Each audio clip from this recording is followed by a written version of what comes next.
1959 میں بیلجیم کے ہیلی copter pilot colonel ریمی وینلیئرڈ نے کانگو میں گشت کے دوران ایک حیرت انگیز تصویر لی، جس کے بارے میں ان کا دعویٰ تھا کہ اس میں ایک دیو کامت سانپ دکھائی دیتا ہے۔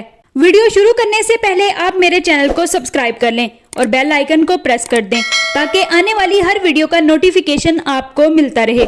ان کے بیان کے مطابق انہوں نے تقریباً 50 فٹ لمبے سانپ کو دیکھا جو گہرے بھورے یا سبز رنگ کا تھا اور اس کا پیٹ سفید تھا۔ اس کے سر کی شکل مثلثی تھی اور اندازاً 3.2 فٹ کی جسامت کا تھا۔ جب وہ ہیلی کاپٹر کو نیچے لائے تاکہ قریب سے دیکھ سکے تو سانپ نے تقریباً 10 فٹ تک اوپر اٹھ کر حملے کی پوزیشن اختیار کی، جیسے ہیلی کاپٹر پر جھپٹنے والا ہو۔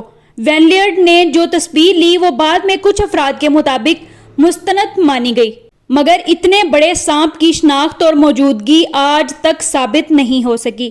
ماہرین کا خیال ہے کہ یہ شاید ایک بڑا ریٹیکولیٹڈ پائتھون ہو سکتا ہے جو دنیا کے طویل ترین سانپوں میں سے ایک ہے اور اوسطاً 20 فٹ تک لمبا ہوتا ہے۔ سائنسی لحاظ سے اتنے بڑے جدید سانپ کی موجودگی کا کوئی ٹھوس ثبوت نہیں ہے، مگر قدیم دور کے ریکارڈز میں ٹائٹانووا نامی دیو کامت سانپ کا ذکر ملتا ہے، جو اب تک دریافت ہونے والا سب سے لمبا اور وزنی سانپ تھا۔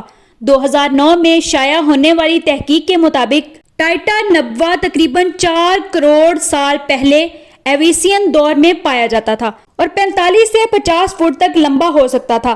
اگرچہ وینلیئرڈ کی کہانی ایک معمہ بنی ہوئی ہے، لیکن آج بھی دور دراز علاقوں میں چھپے رازوں کے بارے میں قیاس آرائیوں اور تجسس کو ہوا دیتی ہے۔ آپ کو یہ ویڈیو کیسی لگی؟ کمنٹس میں اپنی رائے کا اظہار ضرور کیجیے گا۔ ملتے ہیں آپ سے اگلی بہت ہی دلچسپ ویڈیو کے ساتھ، تب تک کے لیے اللہ نگہبان۔